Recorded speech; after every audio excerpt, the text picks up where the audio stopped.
Good evening, everybody. Thank you all for coming. It's good to see all your faces. Let's go ahead and begin with a prayer. In the name of the Father, the Son, and the Holy Spirit. Amen. Good and gracious God, we thank you. We thank you for this day. We thank you for this meeting. We thank you for this assembly, and we thank you for our very lives. Lord, this life that you've given us is a gift. And Lord, we want to use it to the best of our ability for the purpose in which you created us. But sometimes we're distracted by so many things, and addiction being one of them. Lord, we ask you to send your Holy Spirit upon us tonight to open our hearts and our minds to what it is that we need to do in our lives, what it is that we need to change in our lives, and how we can closer follow you. Lord, we ask you to send your Spirit upon Linda, our guest speaker tonight. Let her speak words that you want spoken. Let them hear a message that they've never heard before, or if they've heard it before, let it sink in, Lord. Send your Holy Spirit upon all of us as we welcome you tonight into this place. We ask all this in Jesus' name. Amen. In the name of the Father, the Son, and the Holy Spirit. Amen. I want to welcome Linda Couch. She's been, I've met Linda, I should have asked you this before I come up here. No idea. It's been Probably, like 5 years, 6 years. Okay, well, it's probably closer to 7 because. Oh yeah, because I'm almost 8. Yeah, probably about 7 years now. It was a business meeting. She was working for a treatment facility, and we sat down, we had dinner, and she was telling me about all the services that's provided, and I got to really meet not just the person that worked for this facility, but I got to meet Linda, and I found out her passion is helping people coming from addiction herself. This is what she wants to do. She wants to give back. This gives her her purpose, her meaning, and it fulfills her, and she's great at what she does. Linda is also, she works for Long Branch Recovery as a title is? Right now I'm veterans at National Veterans Outreach. Okay, National Veterans Outreach Program. She's also a trained interventionist as well. So she's seen both sides. She's experienced addiction herself, and she's experienced, both sides of this. She's down to earth. She's very available, and she'd be willing to talk to you if you just want to sit down and talk, or as another resource to find out where your best resource can be. She has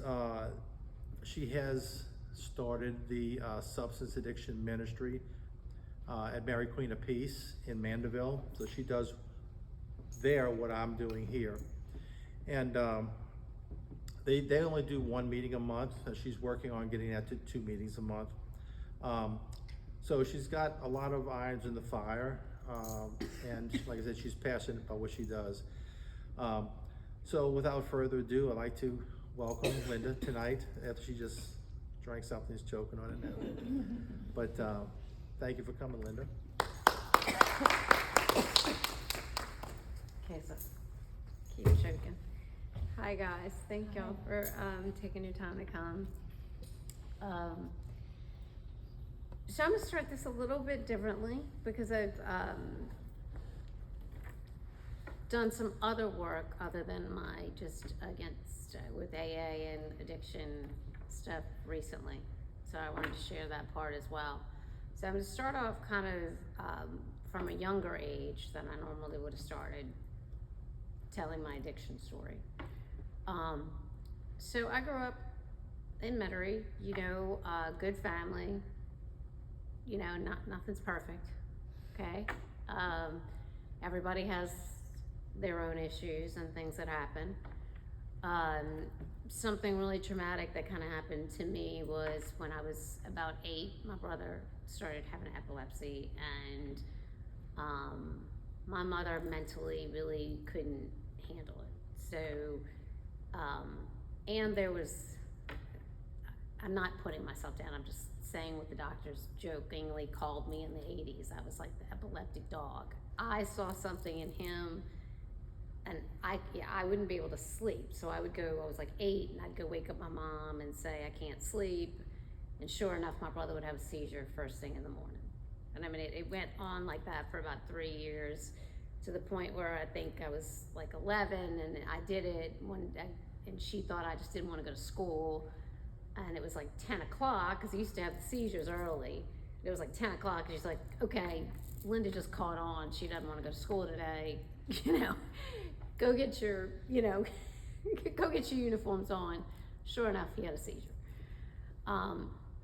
So at a young age, she really couldn't take care of him. So at a young age, at 8 years old, I was the one that was holding the tongue depressor and holding his head a certain way to make sure he didn't swallow his tongue, and things like that. So very early on, I became a caretaker.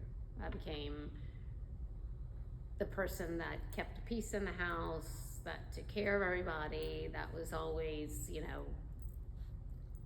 whether it was making dinner, whether it was, my brother he was 3 years older than me, but, covering for him, whatever, I became the caretaker. And, I kind of carried that through life. I met someone when I was, had a best friend, knew her cousin.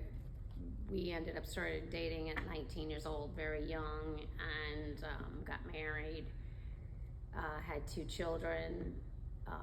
He went to law school, and I kind of raised the kids by myself. He worked a lot. He was, I'm Italian, it's the old school, I raised the kids, I took care of the house, I paid the bills, because I was in banking, so I did everything. He came home, dinner was on the table, he ate, went to bed, raised the kids, did it all.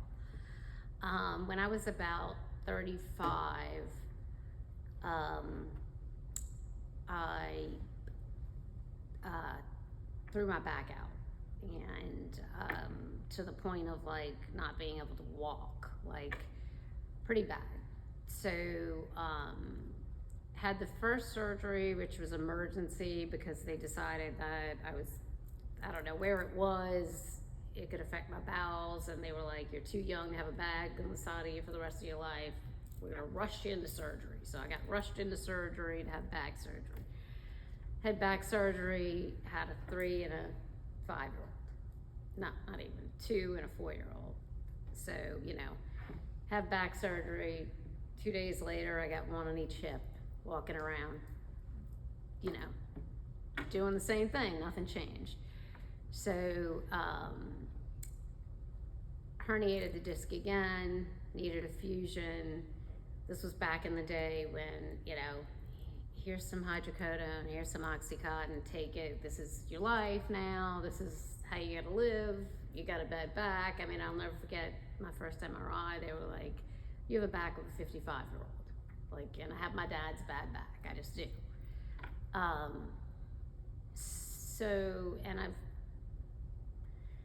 The dysfunction continued. What I married into, not that my mother-in-law was my best friend, but my father-in-law was an addict. When we were younger, he drank, and it was fun. His house was the house we all went to party. His house, New Year's Eve was always at his house, everything. And then drinking age was 18 when I was young, so it was, just okay. I didn't realize what alcoholism or an addict was. I had control issues. I did not drink a lot because I never wanted to lose control. So, but it was fun having that. And that turned into being my father-in-law at the time. It was just a friend, but a friend's dad, but then it ended up being my father-in-law. So, and then also, I like to say not the story, but the truth is that addiction is a family disease. And there's addiction on my ex-husband's side and my side. And in both of our families, we were the hero children. We were the ones that got the good grades. We were the ones that were successful, I worked in banking and put him through law school. We were the successful hero children out of our dysfunctional families.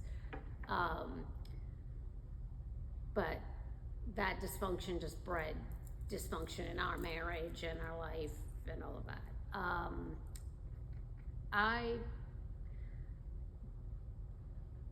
And I hate to say this, I probably could have become a really, really, really, really bad drug addict, but he was very controlling. So I never took, I took my 3 hydrocodone a day and, really didn't even abuse it. Took it for 6 years, 6 years on the same exact dose. Took it at night, really, waited till the kids were bathed, in bed, homework, everything, and was just like, okay, now I can take my pain meds and not be in pain and just go to sleep for a hot minute and let my body rest. And then we found out my mother-in-law had pancreatic cancer. And that was really, really rough on the whole family. I hate to say it, but she kind of kept everyone together. And that was really hard on me. I was her primary caretaker, and she had my husband at 18, so there was only 17 years difference between us. So I was about to turn 40, and she was 56 and passed away. And, I was kind of like, if I only have 16 years left, it's not going to be living like this. I ended up going to a rehab, or unfortunately, this was 10 years ago, and everybody was just pseudo-addicted. So I am the typical dope, if you watch Dope Sick on Hulu, I was the dope sick person. I just needed more medicine. So I had actually stopped taking the opiates for 6 months before I went to rehab, and got put on a fentanyl patch in rehab. So spent a lot of money and got put on something 100 times stronger than I had ever taken in my life. So came home on that, and to be honest, in the beginning, I was like, this is what it's like to not be in pain, because taking the same dose of the opiates for 6 years wasn't doing anything. So I was kind of okay with it for the first, 3 months of being home. And I had done 45 days of therapy and came home and kind of had a voice, which didn't really go over very well. I did decide I wanted off of it, took it off, did not realize how powerful and how strong it was, and begged to go to a rehab, begged. I was like, I cannot get off this by myself. This is something, I took it off, threw them away, and then I thought it was dumb. Went to another rehab, got off of that, been sober ever since. Went through a really, really nasty divorce.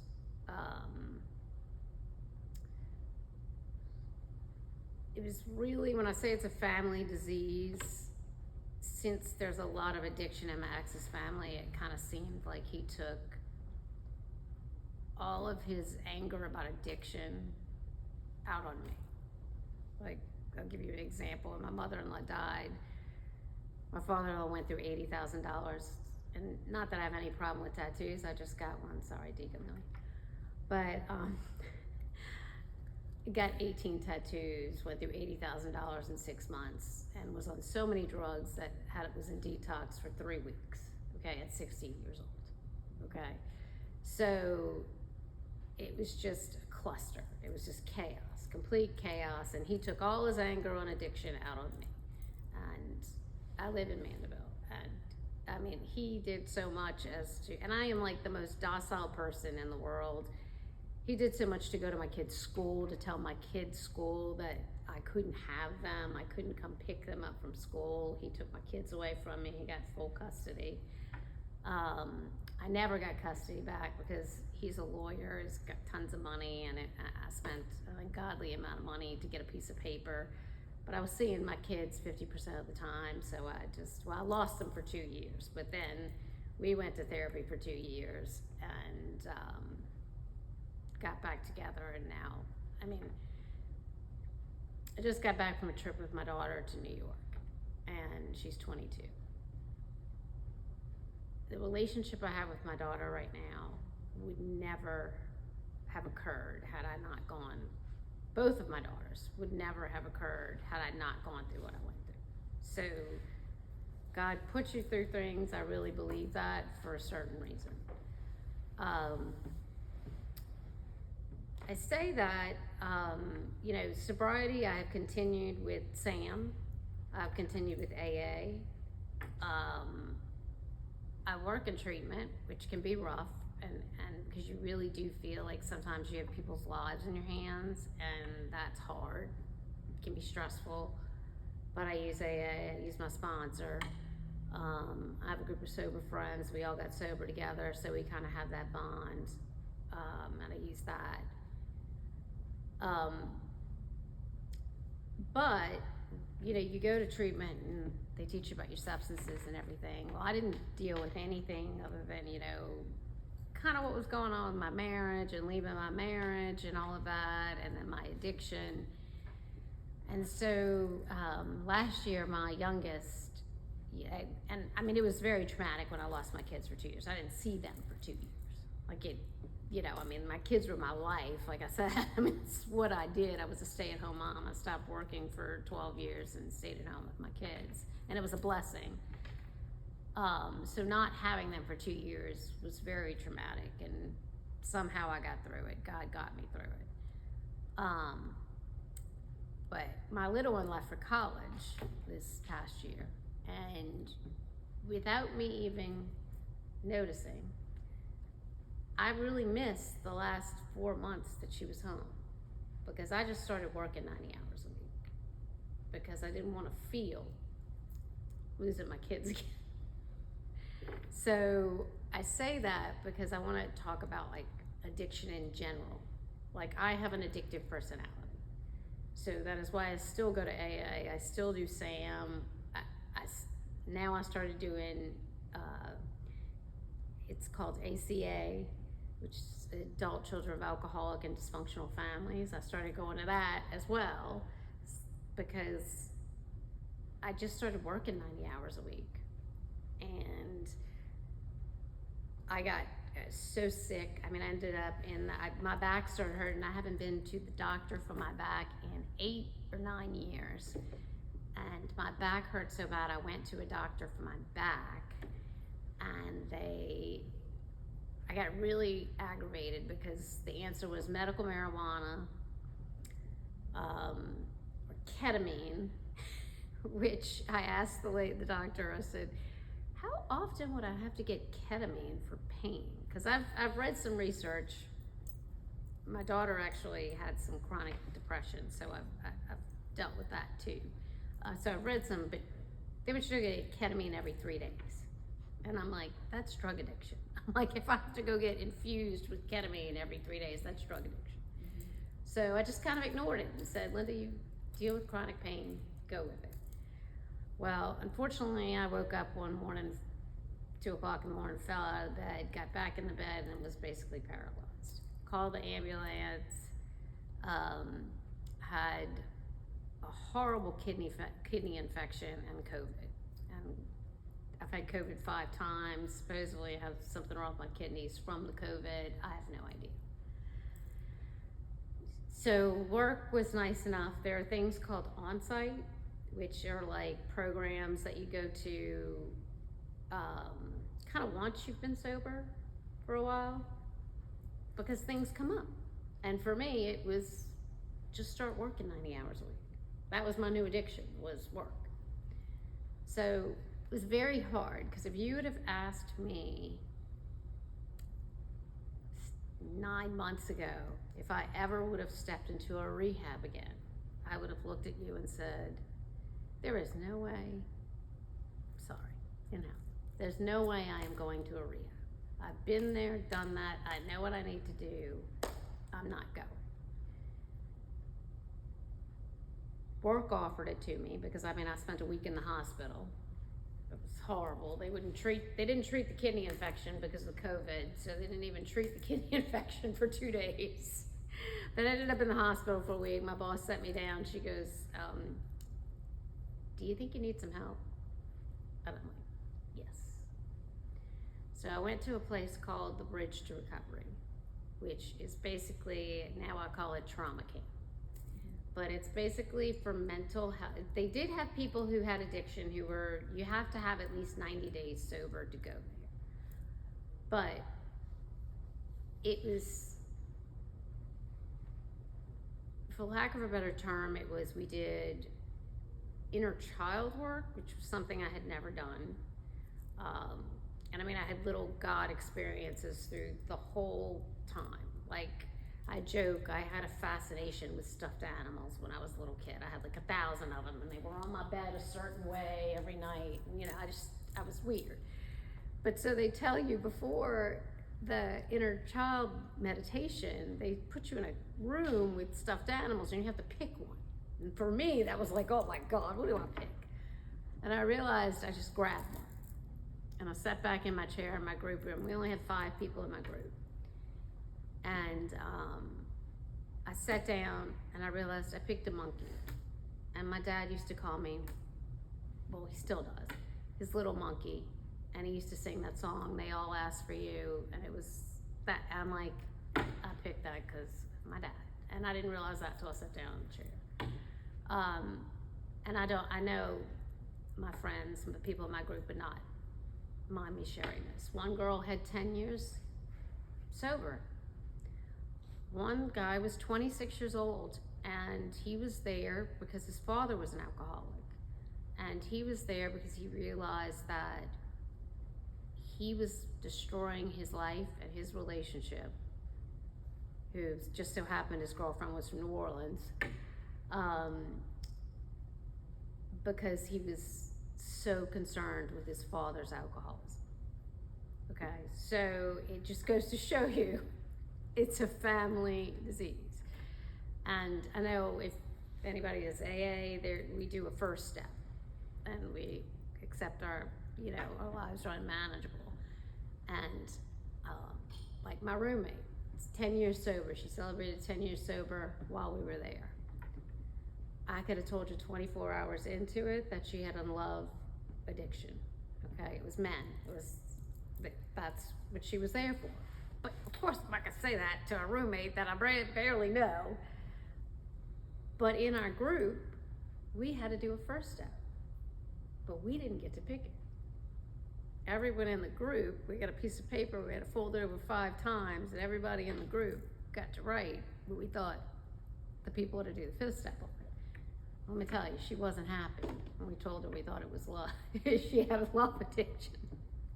Took her about 24 hours, then she was crying to us, and she was like, y'all are right. I am here because I was suicidal because a guy broke up with me. So this disease is tricky, and it gets you in certain ways if you do not watch it. Like, I now do ACA with a girl at work. We go to meetings, and we'll just, it's a red book. It's a big red book. Instead of AA book, it's a big red book. She'll come to my house after work on the way home, and we'll just read out of the red book. The other day we went to lunch, we read out the red book. She's not an addict, but it's about having dysfunctional families and growing up in dysfunctional families and having those issues. I stayed for a whole month. I was supposed to stay for 2 weeks. And I was like, there's no way I'm leaving. I'm like, I called work, and work was like, stay as long as you want. We don't care. Stay 6 weeks if you want. And I was like, okay, great. I'm staying the whole month. And we joked, we started calling it the Funny Farm. And I mean, there were 4 girls and 1 guy. How that poor guy got through it, I have no idea. But I mean, we went down, it was in Kentucky. And I mean, we went down the river, we threw rocks, we yelled, we screamed, we let out everything from our childhood. We did really interesting, this empty chair exercise where we took whoever we were angry at or the person we were holding resentment against, and we basically talked to them like they were there. And then they had a big felt, I mean, it was like as big as me, pretty much, that we got to hit with a bat. and they called it moving energy. I moved some energy, moved a lot of energy. They were like, geez, Linda. I'm like, no, not a lot of anger. And it made me realize that I was, even at 7.5 years sober, I was holding on to a lot of anger and a lot of childhood trauma and just things that were no one's fault. It was no one's fault that my brother had epilepsy. It's really no one's fault my mom couldn't deal with it. You know what I mean? It was just how I was raised and what position, we all come from different, families and different experience different things. It doesn't mean it's anyone's fault. It means it just happened. And it can still be traumatic. And it made me realize that, okay, Linda, why are you here? What got you here? And it's like, you were having a trauma response to your baby leaving. And she's only an hour away. She's at LSU.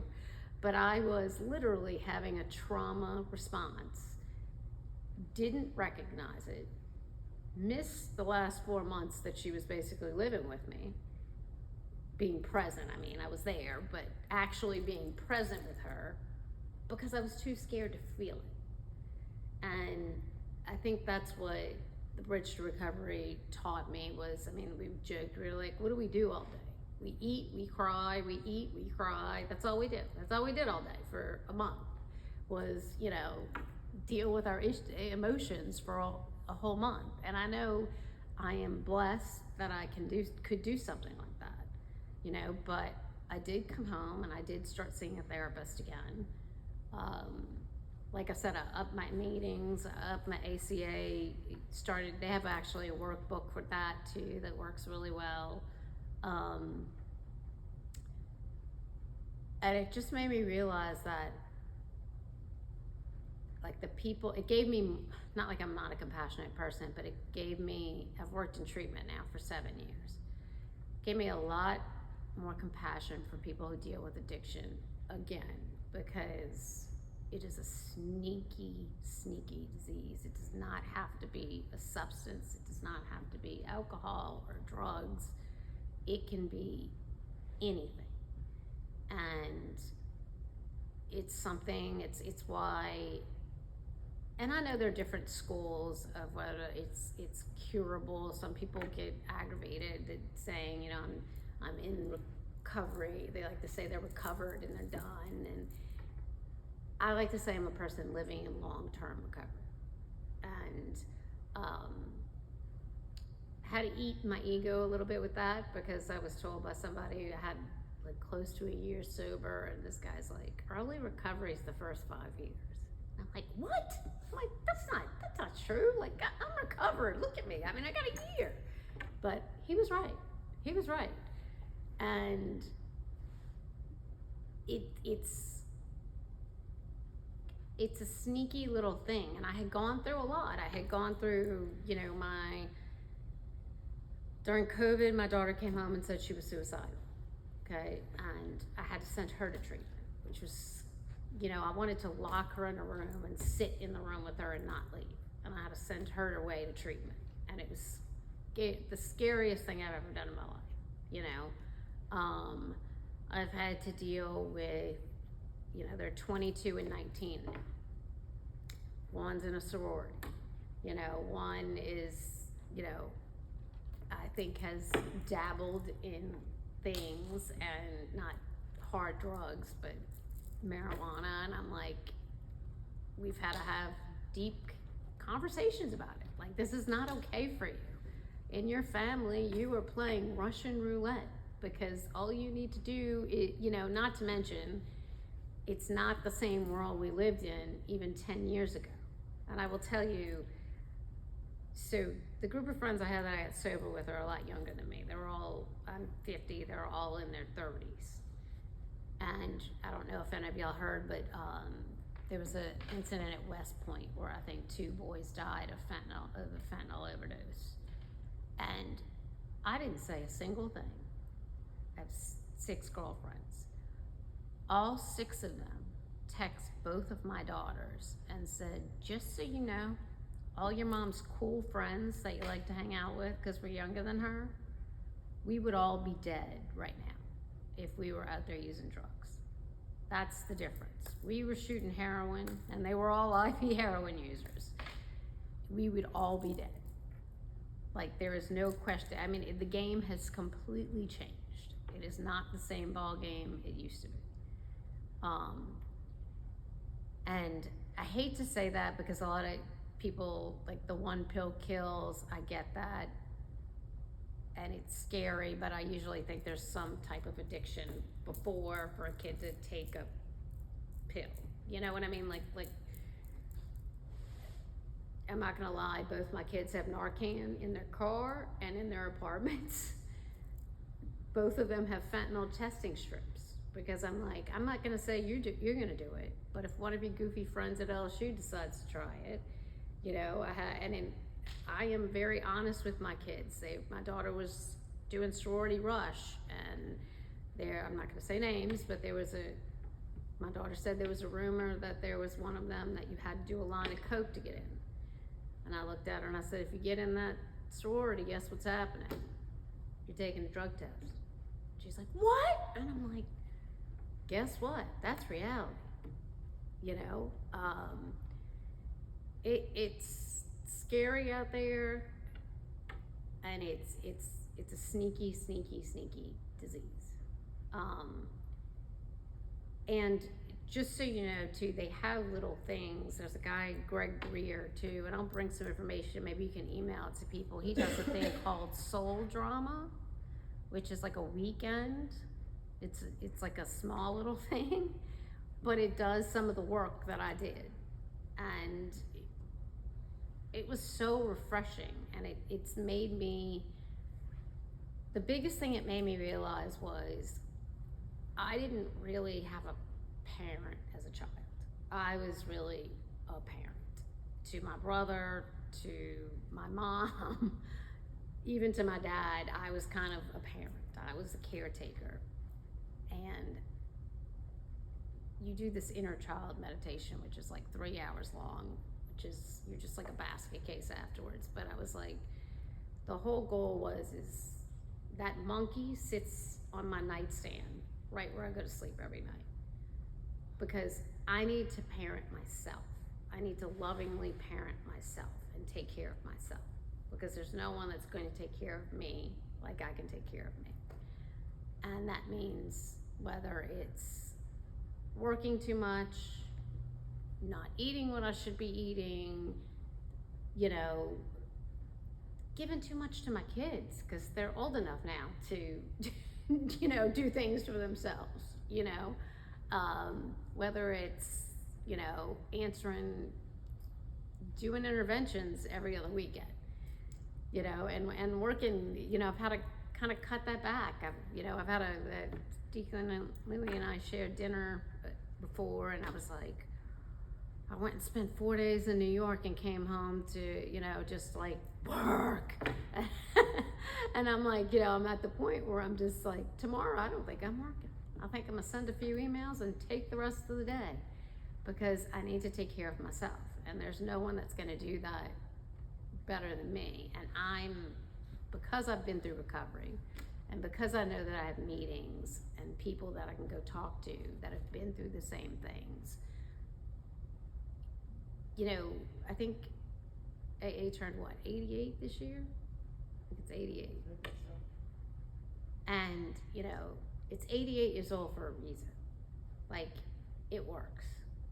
It really does work. Like, to have like a set group of people. And even my daughter who came home and she said, you know, Mom, she's at LSU and she's like, I'm not cool, I'm crazy because everybody else is sober, so they're cool. Because there's a few, you know, there's like a little sober group in Baton Rouge or whatever of kids that are at LSU. And she's like, but you know, I just went for mental health.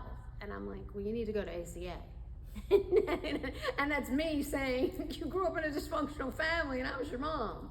And she's been going and she's like, you're right. And I'm like, yeah, you need to find your people. And it's finding people that have been through similar things, have had the same experiences. It's finding your tribe, your group in life, whether it's at church, whether it's AA, whether it's SAM meetings, whether it's ACA, Narnon, all the different meetings. It's finding people that are like-minded and like you, and that can understand whether, and look, I don't have, you know, like I tell this story too sometimes. I went to one of my first huge conventions. It was the Drug and Heroin Summit in Atlanta. I think I'd been working in treatment for about 3 years, and this is huge. We're talking probably 10,000 people attend this conference. And it was a while ago. HBO had come out with a movie that said, warning, this drug can kill. And I sat down in the auditorium to watch the movie, and they start talking about, there's a man and a woman, or a boy actually and a woman, and they start talking, the families are talking about their family member. And the way it starts, you think everybody makes it out. You think they're talking about addiction, and they're giving you a warning, and they're telling you about what can happen. And the boy makes it. Unfortunately, the mother, who went through a really bad divorce, her kids found her dead in her bed. They were 19 and 20, and they found her dead in her bed. You know, and I just started bawling, because I'm like, that could be me. That literally could have been me. Had I not found recovery within the process of my divorce, and going through my divorce, and losing my kids and all of that, had I not found AA, found a group, found people, I can pretty much guarantee you 99% that would have been me. That would have been my kids who would have found me dead in the bed, you know? So it's just that there is hope. There is a way out. And I loved this. The biggest thing too was breaking the chain. Like, that was something that we really stressed at the bridge. We call it the bridge, but it was the bridge to recovery. But literally, you can come from a dysfunctional family, and you can go through those things, but you can break those chains. Like, I tell my kids, like, it's like, if there's something you need to talk to me about, then come talk to me about it. Like, or if it's not me, find one of my friends, find somebody you know, find something, you know, because I did the best I could. And, you know, I've learned, God gave me those children to watch and love. They're past 18, they don't live in my house anymore. All I can do is pray that they're safe and they're doing the right things, and they live a good life. And I was not perfect. I was not the perfect mother. They didn't have the perfect father. You know what I mean? Like, things happen, but it's breaking that chain of, okay, we had this and we have this, or at least acknowledging that is part of our family history. Not wiping it under a rug and acting like it didn't exist. It's part of our history. You can get over it and move on and have a healthy, beautiful life. I mean, I have a wonderful life. I mean, I was telling Deacon Louie, I'm like, you know, I have a good self-esteem, but I'm like, if you put, I mean, it's a bad Lifetime movie, but if you put my story, you know, the fact that I've been able to, you know, I divorced an attorney and I had addiction. I got nothing in a divorce. Hadn't worked in 12 years. Had to start a career over at, you know, 42 years old. I've been able to be successful, have a career, work in a field that I love, that I feel like I'm actually helping people. And I will tell you something that he gave me for Christmas that I will never forget, that I keep. It's on my nightstand next to my monkey, because I'm weird, because I just wear my one cross. But he gave me a poem about two women walking on a beach, and how two women walking on the beach, and one woman keeps throwing the starfish back in the water because the starfish keep coming up on the beach. And the woman who's not picking up the starfish and throwing them back says, why do you keep doing that? They're gonna die anyway. And she says, I might save one. And that is literally how I live my life. I mean, about 4 weeks ago, I was part of taking away someone else's children during an intervention. And I'm sorry that I haven't really discussed this so much, but it was a 2 and a 3-year-old, and they were not in a safe environment. But to do that to someone, to be the person, and I mean, I didn't do it, it was the family who called me to do the intervention, and obviously the children were not safe and they needed to be removed, and a brother took them, and the whole point was we wanted a family member to get them and not DCSF to get them.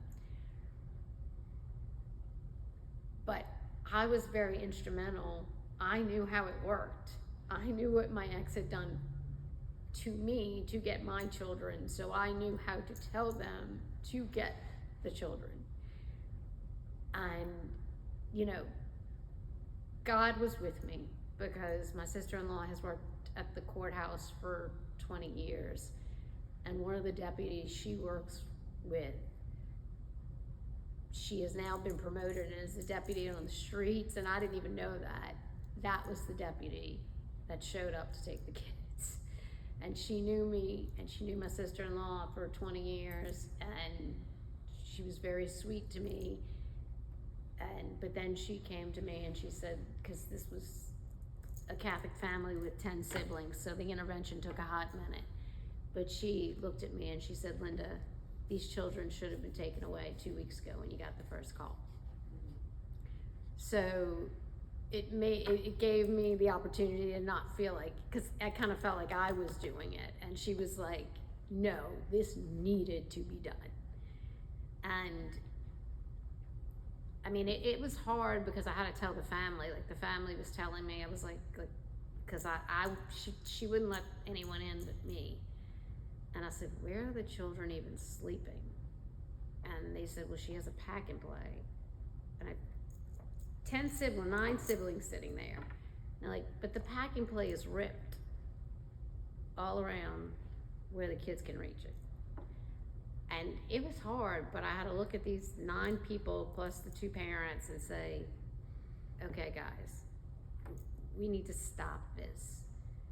Y'all are like not looking at the real problem. Y'all have children. If a pack and play is ripped from a 2 and a 3-year-old, how many hours are those 2 and 3-year-old in that packing play that it's being ripped? Because that family was really in denial of what was really going on. It was like, well, it looks like she loves the kids. Well, yeah, but how many hours are they in a pack and play that she's passed out, that they are ripping up a packing play at 2 and 3 years old? So, and unfortunately, she refused treatment. And that's just how it goes sometimes, you know? And I tried everything I could. I talked to her. I said, look, I lost my kids. I lost my kids for 2 years. I told her my whole entire story. I'm like, you can get them back. Look at the life I have now, you know, look at, you know, but she chose not to go and not to do it. And unfortunately, that's the disease and the world we live in. But there is recovery. There is, I mean, God is in every part of it too. I mean, it's just, God has just shown up in my life so much since I've been through what I've been through. And if I'm being honest, I probably needed a year away from my kids to get sober, because my kids were my life and that was my world and that's all I knew how to do. And if I would have had my children, I don't know if I would have gotten sober. And that's hard for me to say because that was the worst 2 years of my life. But had I had them, I wouldn't have been, I did 120 meetings in 120 days, but they tell you to do 90 and 90, I did 120, so I went every day, you know, and I probably did it more than that. I think I did it for like 6 months, to be honest. I went to a meeting every day. If I'd had my kids, I never would have done that. You know, so, and now, I'm sorry. That's okay. Now that things are better for you and life is kind of settled down and you're taking care of you, how many meetings do you go to a week now, different meetings? Oh, two, and So then, even with life perfect, which we Yeah. consider perfect, you still need the meetings to stay in contact oh God, with the people. and, you know, like my friend that I do ACA with, she works with Long Branch as well, and she's not an addict, and we had a admit, we take veterans, and sometimes they come late at night, and it was about, she lives uptown, and she was in Abita doing an admit, and she called me, and she goes, can we read out the big book, the red book for 20 minutes? I just need 20 minutes, Linda, can I stop by and can we do the red book for 20 minutes? And I was like, yep, come on over, what do you want? I made, you know, I'm Italian, so I had to feed everybody, so I had to feed her a little something. But we sat there and we just read out of the book. Cause and her and I have a lot of similarities, and she's 30, and she's going through some of the stuff with her family that I kind of went through with my family when I was younger, and I'm not trying to give advice because the book is what we go by. But it's like, I'm just an ear to listen to her. And share your experience. And I share my experience, and she shares her experience with me. I have some stuff going on with a friend group, and she shares some experience with me. And it works. Because all relationships have kind of, nothing's perfect. Nothing is perfect. And I had to give up on that too. I gave up on that while I went away for a month to the funny farm. I gave up on it. It is not perfect. I'm never gonna be perfect. You know, and that's okay. I'm okay with that. I don't have to be the best at my job. I don't have to be the best mom. I don't have to be the best friend. I can just be me. And that is the biggest thing I learned, is that I gotta be me. I gotta take care of me, because if I can't take care of myself, I can't take any care of anybody else. I can't help anyone else. I can't go into a room and talk to someone about addiction and trying to get better if I'm not even taking care of me. That's not gonna happen. And it's little stuff. He calls me and he goes, "Ooh, what you doing for self-care?" I'm like, I don't know, I might take a bath tonight, that's it. And sometimes it's just something little. Sometimes it's I need, you know, like I'm on the phone all day long, every day. When I get home, I have an 83-year-old mother. And it's like, she is the only person I talk to after 5 o'clock, because I can't anymore. I need my quiet time. I need to be, Set your boundaries. yeah. And I have someone that sends me an inspirational message at 6 o'clock in the morning every morning. And he's a very, very wise man. And he sends me an inspiration every morning at 6 o'clock in the morning. Sometimes I want to kill him, because now, no matter what, I wake up at 6 in the morning, whether my phone is on or not, I'm up at 6 o'clock in the morning.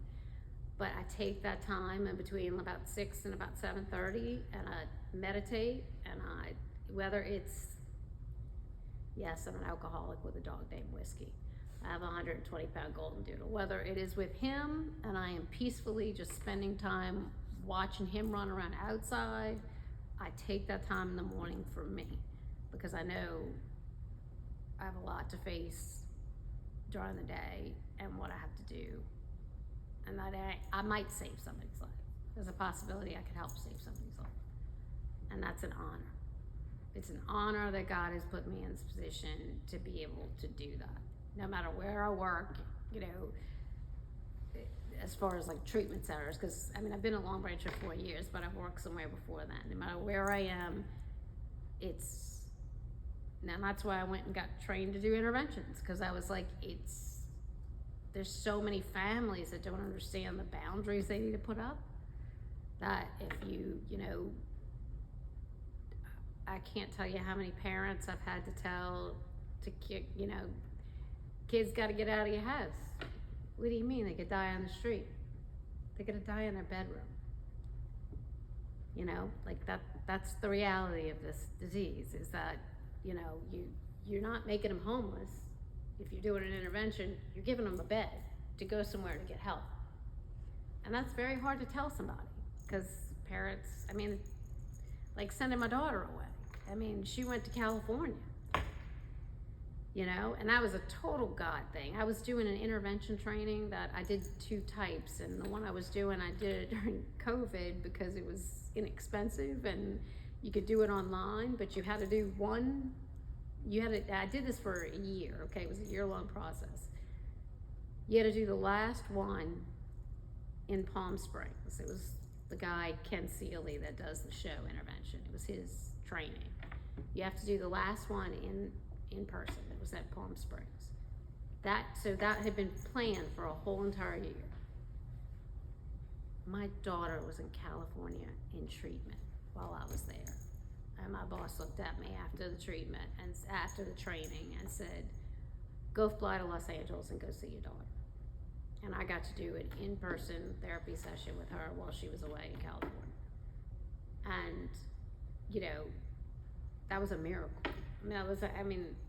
I didn't have the money to go just fly to California to go see her for an hour, but I got to go see her on a work trip, and I'll tell you another funny God thing. This is just a funny God thing.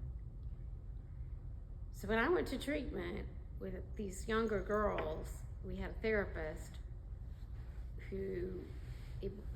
unfortunately, this treatment center wasn't run great at the time. And I was there for 30 days, and basically I read Game of Thrones and saw a therapist once. The therapist was like 25, with the biggest just face, like just not nice face in the world. And here I am, she's 25, I'm 41 or 42 at the time, and I just spilled my life story to her and everything, and she just looks at me like what am I gonna do with this woman? She's leaving in a week anyway, like what am I gonna do? So her and I she was not my favorite person in the world. But my friends will tell you that Robin saved their lives. Her therapy, they saw her more. It was the owner, one of the owners passed away, so it was long-term treatment. Some of those girls stayed 18 months. I only stayed 30 days. Robin saved their life. My daughter gets back from California, and I'm trying to make an adult out of her. She is now 20 years old, almost 20 years old, and I'm like, okay, you came home from treatment, we paid, you went to treatment, you need to go get a therapist, you need to keep doing this. This is not a 60-day thing, this is a lifelong thing, you need to do this.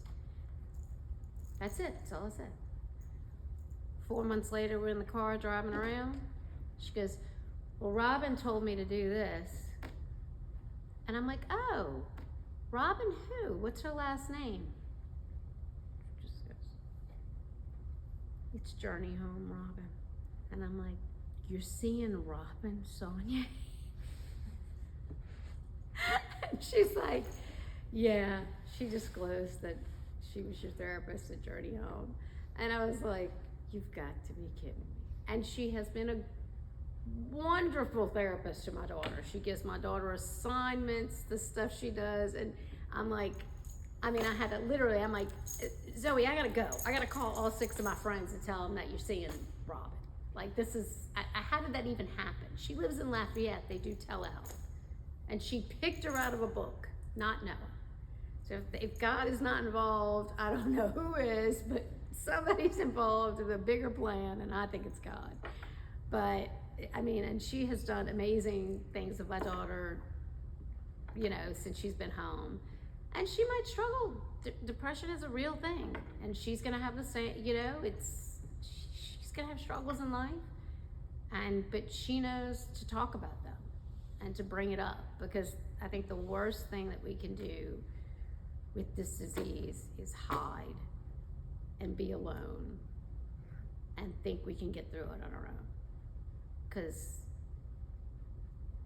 the biggest thing is and I'll just say this, no one recovers alone. You don't recover alone. You recover with people like you recover with your family. There's Al-Anon for family, that helps family. Now I go to Al-Anon because I sent my daughter to treatment, even though it wasn't substance. It's still me worrying about her. So now I go to AA. I go to the AA Al-Anon meeting on Sunday, that's both, and I go to ACN. And I'm almost 8 years sober. But I still do it. And it keeps me sane, it keeps me healthy. And it keeps me present in the moments that I mean, I'm not perfect, but it keeps me present and centered and grounded to, you know, where I need to be and what I need to be doing, you know, and it's a calling, like, you know, Deacon Louis became a deacon, you know, it's been a while, since 2006, but, you know, like, for me, like, if you'd have told me 10 years ago that this is what I would be doing, I would look at you and tell you you were crazy. What do you mean? You know, people drink, people use drink, you know, like, I would have never even thought there was a way out, you know what I mean? And I'll tell one quick thing, and then then I'll end. But had another thing I had to process. So Long Branch opened a place called Nora, and it used to be No One Rides Alone. It was owned by a veteran, and he was a motorcycle enthusiast, and he opened a home for homeless veterans, but he didn't have any therapists there, and it became kind of like a squat house. Like, the guys would run out of money and show up when they ran out of money, and when the girlfriends ran away or whatever. So he closed it down. And the critters kind of took it over, and unfortunately, for Ida, he got up on the roof and tried to fix the roof after Ida, and he fell off and passed away. So at the time, we had started taking veterans at Long Branch. We were looking for sober living places for the veterans to live after they went to treatment. And I saw the article in the paper, gave it to my boss, and we started working with the widow. We cleaned up the house and redid the floors and all that stuff and made it pretty. And I'm going to this place now, you gotta realize, pretty much every day to clean it up. Well, my ex married somebody who's 22 years old. She likes horses, so he bought her a horse farm. I have no idea where it is. Not a clue, not a sniff. It's a Sunday night, and my little one has some anxiety, and she's like, Mom, shows some guy kidnapped someone in Slidell. And it was on the news, and she had his picture. She's like, I saw this guy. We were walking on Kenzie. It was me. His wife's name's Haley too. So Haley Hill and her mom, we were walking on Kenzie, and we saw this guy driving slow. And I'm like, oh God, good thing you aren't alone. Da-da. Didn't pay any attention to it. I'm old, I GPS everything. I don't look at street names. If it says turn in 5 feet, that's where I turn. That's a Sunday night. Now, my father-in-law, unfortunately, still struggles with addiction and has been kicked out of his sister's house and lives at this horse farm. So it's that Monday morning, I go to Nora, I'm still cleaning the place out. I have to turn on Kenzie to get to Ogden, to get to the new place. And the only thing I can think of was, I said, first of all, I freaked out. I had to process it for a week. I have to tell my boss that my drug addict ex-father-in-law lives across the street from the place we're putting 28 sober veterans. Like, they have a picture of it. But I processed it with my sponsor, still a sponsor, and she, she's like, so, and I prayed on it a lot for a week, and I was like, you know what? Because he went to breakfast with my oldest, and he said, they're opening a place across the street for veterans, and I'm a veteran, so I can go talk to him. And she said, Poppy, you can't go there. You smoke weed and you drink and you do drugs, and that's Mom's place. They're sober. And I'm like, you know what? The best thing that can happen, he's a veteran. Maybe one day he'll show up and he'll call me and he'll say, Linda, I want to get sober. And I was like, you know, I mean, you can't make that up. I mean, you can't make that up, that he lives across the street from the place where I got 28 sober veterans, you know? But maybe one day he will. Maybe one day he'll wake up and say, you know what? I'm gonna go get sober. Linda did it. Maybe I can do it. You know? You never know. So that's why I share, I'm open. You know, look, I went to Mount Carmel across the lake.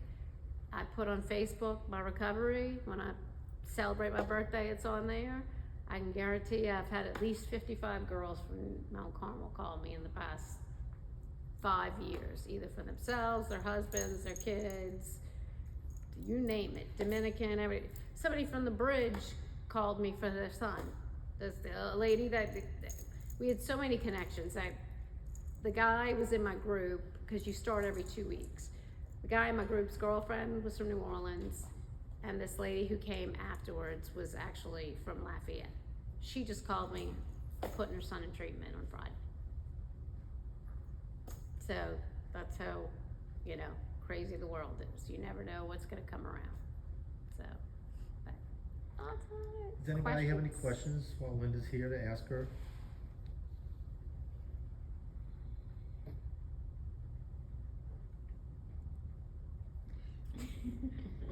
How important was AA in your recovery and is in your recovery, and why?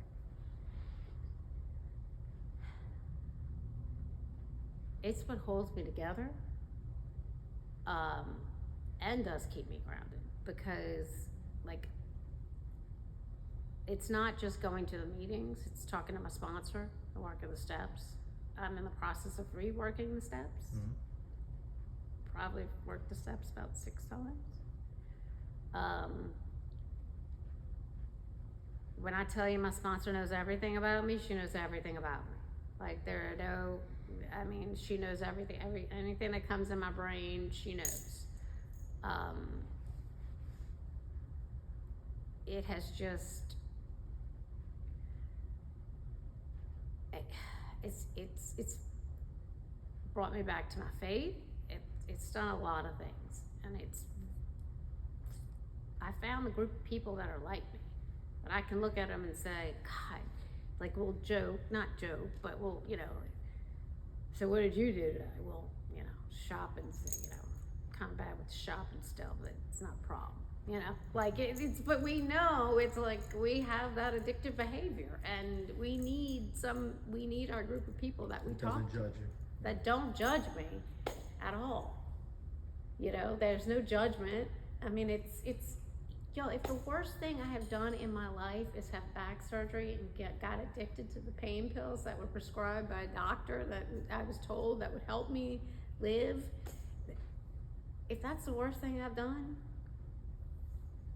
I'm pretty okay with it. You know, if the worst thing you've done is alcohol was your poison, and you were under its spell for a while, and you got away from it, I mean, come on. There's a lot of other, you know, like that. That's the biggest thing I think that at the bridge helped me a lot, was the shame. I'm like, I'm really not ashamed. I'm not ashamed about it. It is what it is. It was part of my life. Everybody has something they have to deal with, and that was my thing. You know, and I didn't share this part, but I don't mind sharing it now. I am stick-ass skinny right now because they messed up my stomach during the back surgeries. This is not the eating disorder.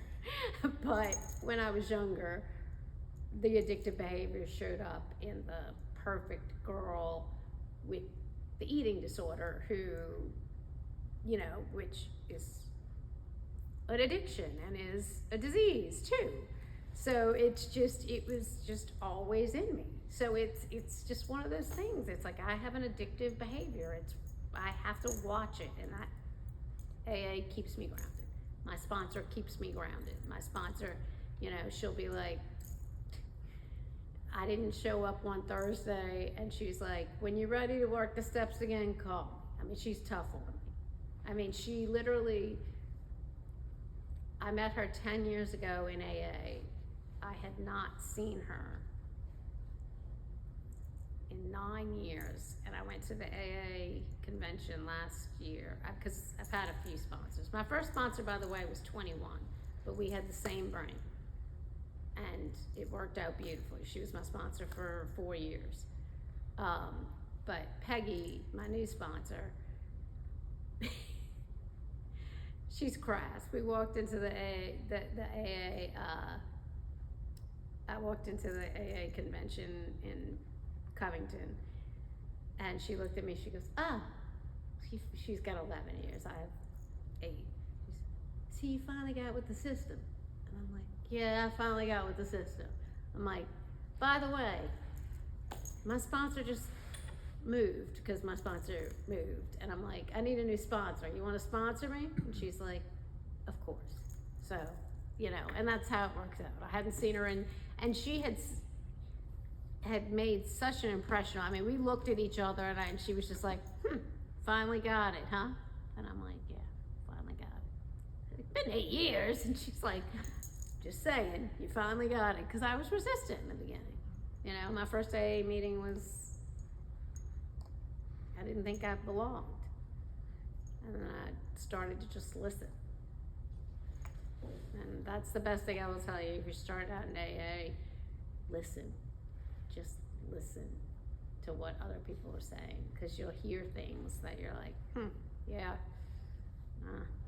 yeah, I know what they're saying. You know? So, but there is a better way, and there is a beautiful life of recovery, and it can be from anything. So. Anybody have any questions now? It seems that the sponsor played a big role in your recovery. Is that a close relationship that you have it available anytime, or it's just you meet your sponsor in the meeting every week, or is something more fluid? I talk to my sponsor pretty much every day. You're supposed to call your sponsor every day. It seems to me that it's very key in the process. Yeah. Besides finding, as you say, like-minded people that no judgment, that you feel that going through the things, similar experiences, have sponsor that supports you, especially against those difficult times that you want to. Yeah, like, I mean, I was going through some stuff with work, and, you know, she's the first person that picked up the phone. We meet once a week to do kind of step work stuff, but we do talk pretty much every day. Even if it's a check-in, if it's like she's about to go on a safari to Africa for 21 days. I'm like, what am I supposed to do for 21 days? And she's like, I'll get the international plan. You can at least text me. So, you know, I mean, but it's very, I mean, and people are scared to do that. I don't have any sponsees right now. I want one. Like, I go to meetings and I raise my hand all the time, because I really do think that, like, helping someone, I'm not the best with steps, because that's just me being me, thinking I'm not good at stuff, but, like, and I've had sponsees that just haven't called me back, but I raise my hand every time, because, like, I love helping people get better, you know, but it takes the steps, and it takes having somebody you can call when something, it might just be something little, you know. I mean,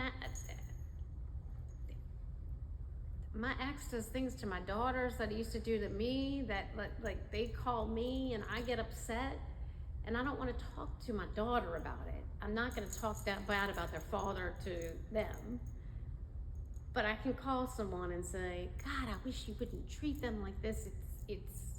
It's gonna hurt them. You know, I can be there for them, but I can't fix that, and I can't fix him. That's the biggest thing, is I can't fix anyone. I have to accept it, you know, talk to my sponsor about it. We usually pray about it. We usually, you know, meditate on it, say a small prayer, and she tells me to see you Sunday morning at 9 o'clock, because she makes me, we go to that, there's an AA and Al-Anon meeting at 9 o'clock on Sunday mornings at the American Legion Hall in Covington. It's great. It's a good amount of people and a good mix of AA and Al-Anon. So you get the afflicted and the affected all working together. Plus there's a lot of people with a lot of sobriety to realize, okay, I'm sober, but I had people in my life that I can't fix and I can't solve, and I need Al-Anon for that. So they really kind of pair together. So maybe I missed it in the story. Why AA rather than NA? I don't know why. I was in Baton Rouge when I got sober and stayed in sober living, and I just liked AA meetings better. Okay, fair enough. I don't, the NA meetings where I went in Baton Rouge were,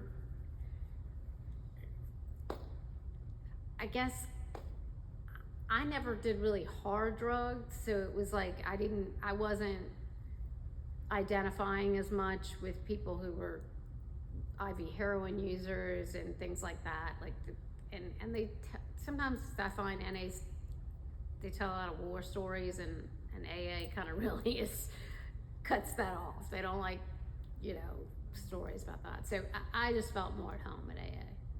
And I'll never forget, we went to Napa once and we started drinking nice wine, and my ex would, you know, I'd pour a glass and not even finish it, and he would yell at me in the morning because he'd be like, "You're wasting good wine." Like, I mean, but it's just, it just, AA, just for whatever reason, I fit in with the people, and they have women's meetings that I like. So, I think that's the biggest thing. My home group is a women's meeting on Saturday, Lady Camels, and it's, I just kind of really stuck with that. I like AA. So. Thank you, Linda, for coming here, giving up your precious time to us. Your time is very limited, and you decided that it was important enough to come share your story with us. I want to thank you for that.